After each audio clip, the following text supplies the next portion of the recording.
భయం. Okay sir, ఇంకొకటి నేనేమంటానంటే ఇప్పుడు కాళేశ్వరం ప్రాజెక్ట్ కట్టాలా వద్దా అన్నది పొలిటికల్ డిసిజన్. పొలిటికల్ డిసిజన్స్ లో ఇప్పుడు ఆ గవర్నమెంట్ కు తప్ప, ఈ గవర్నమెంట్ తప్పు అనిపించవచ్చు, ఆ గవర్నమెంట్ కు రైట్ అనిపించవచ్చు కదా. పొలిటికల్ కాదండి, common sense issue, technical issue. ఇప్పుడు సముద్ర మట్టానికి 110 అడుగుల ఎత్తున ఉన్నటువంటి ఒక తుమ్మిడేటి ప్రాజెక్ట్, అక్కడ ప్రాజెక్టు ఇదేమో కింద ఉంది. కాళేశ్వరం సముద్ర మట్టానికి కింద ఎన్నో అడుగుల కింద ఉన్నది. ఎవడైనా పైన ప్రాజెక్ట్ కడితే తుమ్మిడేటి వద్ద అక్కడ ప్రాజెక్ట్ కడితే అదేంటంటే గ్రేవిటీ తోటి మామూలు ఎత్తుందో ఏ ప్రయత్నం లేకుండానే కింది వరకు నీళ్లు వస్తాయి. దాదాపు మహబూబ్ నగర్ కింది వరకు నీళ్లు వస్తాయి. ఇక్కడ ఆ నీళ్లు మధ్య ఒక 2 లిఫ్ట్ పెడితే చాలు. మరి కాళేశ్వరం ఏంటి ఎక్కడుంది? కింద అన్ని ప్రాంతాలకి కింద ఉంది. అక్కడ నుంచి కరీంనగర్ నీళ్లు రావాలన్నా, అక్కడ నుంచి మెదక్ నీళ్లు రావాలన్నా, అక్కడ నుంచి ఆదిలాబాద్ కి అయితే నీళ్లు పోయే ప్రసక్తే లేదు. అందులో ఎన్ని నువ్వు లిఫ్ట్ పెట్టుకోవాలా? రెండు కారణాలు చెప్తున్నారు కదా. ఒకటి వాటర్ అవైలబిలిటీ కాళేశ్వరం దగ్గర ఎక్కడ ఎక్కువ ఉంది, తుమ్మిడేటి. రెండోదేమో అక్కడ తుమ్మిడేటికి మహారాష్ట్ర ప్రభుత్వం అక్కడ ముంపుకు అంగీకరించాలి, వాళ్ళు అంగీకరించలేదు అంటున్నారు. ఇప్పుడు దీనికి వ్యాప్కోస్ రిపోర్ట్ ఇచ్చిందండి.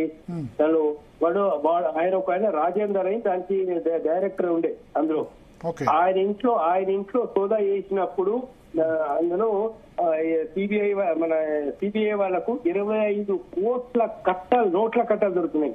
25 కోట్ల నోట్ల కట్టలు దొరికినాయి. ఇక అటువంటి వాళ్ళు ఇచ్చిన రిపోర్ట్ అది. ఆ రిపోర్ట్ కు అసలు ఎక్కడైనా శాస్త్రీయత జస్ట్ ఒక్క నిమిషం కామన్ సెన్స్ తో మనం ఆలోచిద్దామండి. ఇప్పుడు తల దగ్గర, చెవి దగ్గర ప్రాజెక్ట్ కడితే కింది వరకు నీళ్ళు వస్తాయి. మోకాళ్ళ కింద, పాదాల దగ్గర ప్రాజెక్ట్ కట్టి పైకి పంపిస్తా అంటే అది ఎంతవరకు కరెక్ట్? అది just common sense common sense. దీన్ని ఏంటంటే దాని వాల్యూ సెంట్రల్ గవర్నమెంట్ సంస్థ అని చెప్తున్నారు. అది 40 అరే సెంట్రల్ గవర్నమెంట్ సంస్థ అయినా ఏ సంస్థ అయినా దాన్ని కూడా నిర్వహించేది మనుషులే కదండి. రాగత దేశాలు ఉన్నటువంటి మనుషులే కదా. పైనుంచి ఆకాశం నుంచి ఊడిపడిన దేవతలు కాదు కదా. అక్కడ వచ్చిన ఉండేవాడు యమధర్మరాజు కాదు కదా.